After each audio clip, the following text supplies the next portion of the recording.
Hi అండి, అందరికీ happy new year అండి. అందరు న్యూ ఇయర్ బాగా సెలబ్రేట్ చేసుకున్నారా? మేము కూడా చాలా బాగా సెలబ్రేట్ చేసుకున్నామండి. చాలా బాగా అంటే ఏం లేదండి, ఇంట్లోనే నాకు ఇష్టమైన మటన్ బిర్యానీ చేసుకున్నామండి. అయితే మటన్ బిర్యానీ ఈజీ మెథడ్లో ఏ విధంగా చేయాలో నేను ఈరోజు చూపిస్తానండి. చాలా సింపుల్ ప్రాసెస్. ఫస్ట్ ఒక బౌల్ తీసుకోవాలండి. అందులో 1 కేజీ మటన్ తీసుకున్నానండి. కేజీ మటన్కి సరిపడా ఉప్పు చూసి వేసుకోవాలండి, మళ్ళీ వేయలేము మనము. ఇందులోనే ఒక 2 స్పూన్స్ పసుపు వేసేసా. ఇందులోనే ధనియాల పొడి, కాస్త గరం మసాలా వేసానండి.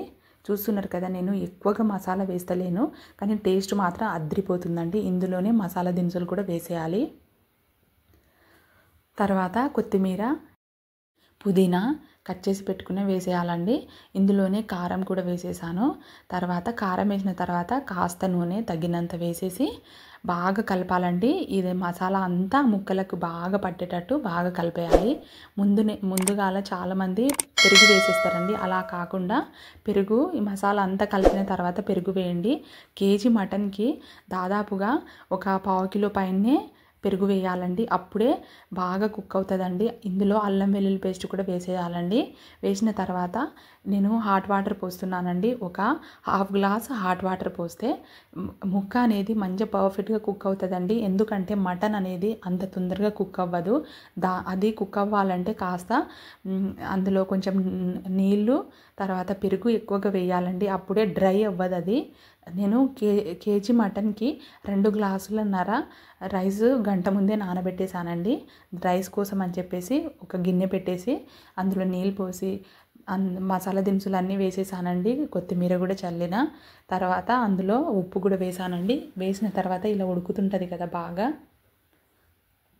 నీళ్ళు బాగా మరగాలండి. ఇలా మరుగుతున్నప్పుడు మనం గంట సేపు నానబెట్టుకునే బియ్యం కూడా వేసేసేయాలి. వేసి ఒక 10 మినిట్స్ అలా ఉంచేస్తే పైన బబుల్స్ లాగా ఇలా వస్తుంటుందండి. మీరు చూస్తున్నారు కదా, ఇలా బబుల్స్ లాగా వచ్చినప్పుడు ఒక లేయర్ లాగా వేసుకోవాలండి. మనం ముందు మ్యాగ్నేట్ చేసుకున్నాం కదా, ఈ మటన్ మీద ఇలా వేసుకోవాలండి.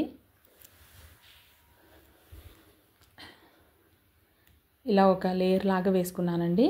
అది జస్ట్ 50% కుక్ అయింది. ఇప్పుడు ఇది సెకండ్ లేయర్ అండి. కాస్త మళ్ళీ రైస్ కాస్త కుక్ అయ్యాక నేను ఇలా చూపిస్తున్నా కదండి, కొంచెం బాగా రైస్ కుక్ అవ్వాలి. ఒక 70% కుక్ అయ్యాక సెకండ్ లేయర్ లాగా వేసేసానండి. ఇక మొత్తం రైస్ అంతా తీసేసి ఆ సెకండ్ లేయర్ అంతా కంప్లీట్ చేసేయాలండి. రైస్ని ఇలా ఈవెన్గా స్ప్రెడ్ చేసేసి ఆ రైస్ పైన కాస్త పుదీనా, కొత్తిమీర కట్ చేసి పెట్టుకున్నవి అలా చల్లుకోవాలండి. చల్లిన తర్వాత పైన కాస్త నూనె వేసేయాలి. నూనె వేయడం వల్ల ఏంటంటే కొంచెం పలుకులుగా వస్తుందండి రైసు. పైనుంచి కొంచెం ఫ్లేవర్ కోసం నేను గరం మసాలా కూడా చల్లేసా. మంచి ఫ్లేవర్ కోసము నెయ్యి కూడా వేయాలండి. ఇది మటన్ కాబట్టి ఇంకా కొంచెం నీళ్ళు పోసానండి నేను. అంతే, ఇంకా మూత పెట్టేసి చాలామంది పిండి అలాంటి ఆవిరిపోకుండా పెడతారు, కానీ అవసరం లేదండి. పైన ఒక గిన్నెలో వాటర్ పోసి పెట్టేస్తే అయిపోతుందండి. మొత్తం 35 మినిట్స్ కరెక్ట్గా ఎగ్జాక్ట్గా పెట్టాలండి. చూడండి ఎంత పర్ఫెక్ట్గా వస్తుందంటే 10 మినిట్స్ ఏమో హై ఫ్లేమ్లో, మిగతా అంతా లో ఫ్లేమ్లో పెట్టేయాలండి. పర్ఫెక్ట్గా కుక్ అవుతుందండి. మీరే చూడండి, చాలామంది కుక్ అవ్వదు అనుకుంటారండి మటను. ఇలా మా సిస్టర్ అయితే ఎప్పుడు డౌటేనండి, ఇలా చేయడం వల్ల కుక్ అవ్వదు మటన్ అని. కానీ ఒకసారి చూడండి, నేను చూపిస్తా. వేడిగా ఉందని నేను ముక్క పట్టుకోలేకపోతున్నానండి. చూడండి ఎంత పర్ఫెక్ట్గా, ఎంత మెత్తగా కుక్ అయిందో. చాలా మెత్తగా కుక్ అవుతుందండి. నేను చేసినట్టు మీరు చేసి చూడండి, చాలా బాగుంటుందండి టేస్ట్. అసలు మనం బయట కొనాల్సిన అవసరమే లేదు, అంత టేస్టీగా ఉంటుందండి మటన్ బిర్యానీ అయితే. ఇక మనం బయట తీసుకుంటే అసలు వాళ్ళు ఎప్పుడు స్టోరేజ్ ఉంటుందో తెలియదండి మటను. ఇప్పుడు అంతా ఫుడ్కి చాలా కల్తీ ఉంటుంది. మనం ఇంట్లోనే ఈజీగా ఇలా చేసుకోవచ్చండి. ఇంకా నేను టేస్ట్ చేస్తున్నాను ఎలా ఉంది అని. చాలా బాగా కుదిరిందండి. మా ఇంట్లో అయితే అందరికీ భలే నచ్చిందండి. వీడియో నచ్చితే లైక్